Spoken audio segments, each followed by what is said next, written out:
गुरुदासपुर नामक एक गांव था जहां हरमन और सौम्या नाम का एक शादीशुदा जोड़ा रहता था। उनकी सास भी साथ में रहती थी। उनकी शादी के 6 साल हो गए थे पर वह कभी मां नहीं बन पाई थी। सभी उसको बांझ कहने लगे थे। सौम्या की एक ननद भी थी जिसका नाम माही था और माही अपने ससुराल बहुत कम जाती थी। वह अपने माँ के साथ मिलकर हमेशा सौम्या को खरी खोटी सुनाया करती थी। अरे ओ बहू, कहाँ मर गई? ये कैसी चाय बनाई है? ज्यादा चीनी देकर मुझे मारेगी क्या? भाभी, तुम अपने मायके क्यों नहीं चली जाती हो? हर समय गलत काम करती रहती हो।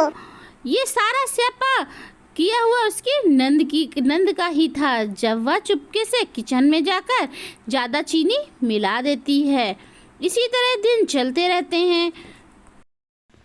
एक दिन पड़ोस में गोद भराई की रस्म होती है और वहाँ पर सौम्या को जाने का बहुत मन होता है, पर उसकी ननद और सास उसे साफ मना कर देते हैं और सौम्या अपना मन मारकर रह जाती है। सास और ननद वहाँ चले जाते हैं।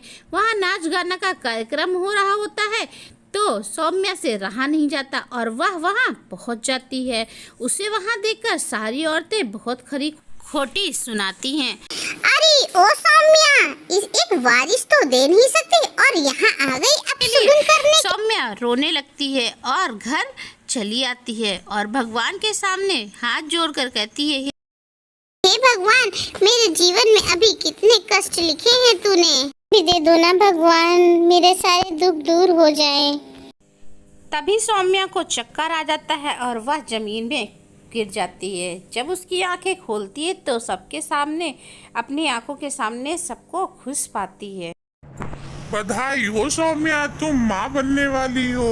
और सौम्या की सास प्रीतो भी बहुत खुश होती है और प्यार से सिर पर हाथ सहलाती है। दूसरी तरफ उसकी बेटी माही भी माँ बनने वाली होती है। इसी तरह धीरे धीरे करके 9 महीने बीत जाते हैं और सौम्या एक प्यारे से बेटे को जन्म देती है। फिर सौम्या डॉक्टर से पूछती है, डॉक्टर साहब, मेरी ननद को क्या हुआ है? और उसका भी तो बच्चा हुआ होगा ना?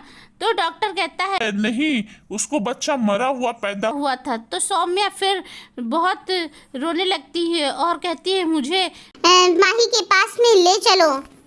डॉक्टर सौम्या को लेकर और बच्चे को लेकर माही के पास जाता है। माही सौम्या को देखकर रोने लगती है और कहती है, भाभी, मेरा बच्चा नहीं रहा। भाभी, मैं क्या करूंगी? भाभी, मैंने आपके साथ बहुत बुरा किया, शायद उसी का मुझे फल मिला है। सौम्या यह सब देखकर दुखी होती है और माही को अपना बच्चा दे देती है। जब सौम्या की सास जानती है कि माही को अच्छा बच्चा हुआ और सौम्या का बच्चा मरा हुआ तो वह फिर से सौम्या को उल्टी सीधी खरी खोटी सुनाने लगती है और कहती है कि तू तो है ही बदनसीब, तभी तो तेरा बच्चा मरा पैदा हुआ और मेरी बेटी का बच्चा अच्छा पैदा हुआ। और इसी तरह दिन बीतते रहते हैं।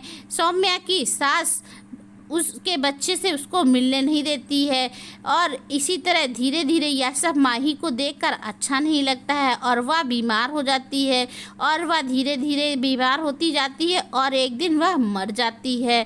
फिर वह बच्चा सौम्या की सास पालने लगती है। एक दिन वो मंदिर में पूजा कर रही होती है, तभी बच्चा रो रहा होता है। सौम्या जाकर बच्चे को दूध पिलाने लगती है तो उसकी सास आ जाती है और बच्चा छीन लेती है और कहती है, तू मेरे बच्चे, मेरी बेटी को तो खा गई, अब उसके बच्चे को भी खाएगी क्या?